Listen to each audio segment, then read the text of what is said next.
कि क्या भविष्य पहले से तय होता है मित्रों? यह प्रश्न हमेशा से ही बहस का विषय रहा है। कुछ लोग मानते हैं कि भविष्य हमारे कर्मों पर निर्भर करता है। हम जैसे कर्म करते हैं उसी अनुसार हमारा आने वाला कल होता है, जबकि कुछ ऐसे भी हैं जो यह मानते हैं कि हमारा भविष्य हमारे भाग्य पर निर्भर करता है। तो मित्रों नमस्कार और स्वागत है आप सभी का एक बार फिर द गीता में। आज के इस वीडियो में हम मिलकर यह जानने की कोशिश करेंगे कि क्या वाकई भविष्य पहले से तय होता है या फिर वह कर्म है जो हमारे भविष्य की धारा को तय करते हैं। मित्रों, आकाशवाणी हुई थी कि देवकी का 8वां पुत्र कंस का वध करेगा। तब कंस ने सोचा कि 8वां पुत्र मेरा वध तो तब करेगा जब मैं उसे उत्पन्न होने दूंगा।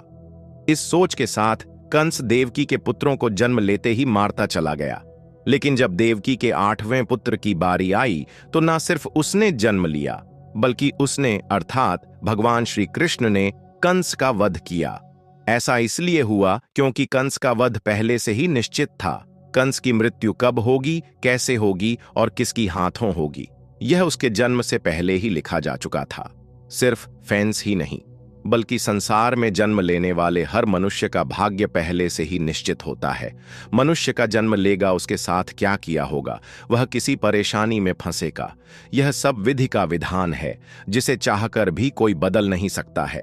वैसे कंस के अलावा हिंदू धर्म में अनेक पौराणिक कथाओं और ग्रंथों में कई दूसरे लोगों का भाग्य पहले से लेकर होने के प्रमाण मिलते हैं। जैसे यह पहले से ही निर्धारित था कि भगवान राम, माता सीता और लक्ष्मण वनवास पर जाना होगा, क्योंकि वनवास के पीछे का उद्देश्य भगवान राम के हाथों रावण का वध होना था। मगर कई मंत्रा के बहकावे में नहीं होती तो न भारत को सिंहासन मिलता और न ही भगवान राम पत्नी सीता और छोटे भाई लक्ष्मण के साथ वनवास पर जाते। और आप ही सोचिए, अगर ऐसा न हुआ होता तो भगवान राम के हाथों लंकापति रावण का वध कैसे हो पाता। अपने मित्र, उसे आप ऐसे समझे कि संसारिक नाटक के समान है जिसकी पटकथा भगवान पहले ही लिख चुके हैं। हम इस नाटक की सिर्फ छोटे से पात्र हैं जिनका किसी न किसी उद्देश्य से संसार में जन्म हुआ है। वैसे मित्रों, भविष्य को किस्मत से भी जोड़कर देखा जाता है, जो काफी हद तक सही भी है। लेकिन आप यह किस्मत आपके कर्मों पर जरूर निर्भर करती है। वह कहावत तो आपने सुनी होगी कि जैसा बोओगे वैसा काटोगे।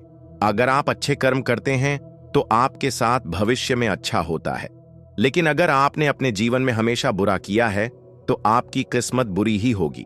अर्थात आपका आने वाला भविष्य आपके कर्मों की तरह बुरा ही होगा, क्योंकि जिसने जिंदगी के पेड़ रूपी बुरे कर्म किए हैं उसे आम रूपी अच्छे फल कैसे मिल सकते हैं।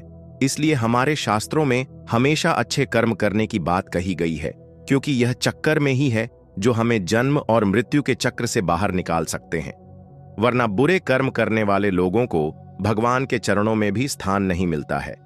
यही नहीं, तुम हंसी ने अपनी एक चौपाई में लिखा है कि कर्म ही प्रधान है, जो जिस तरह के कर्म करता है उसे वैसा ही फल मिलता है।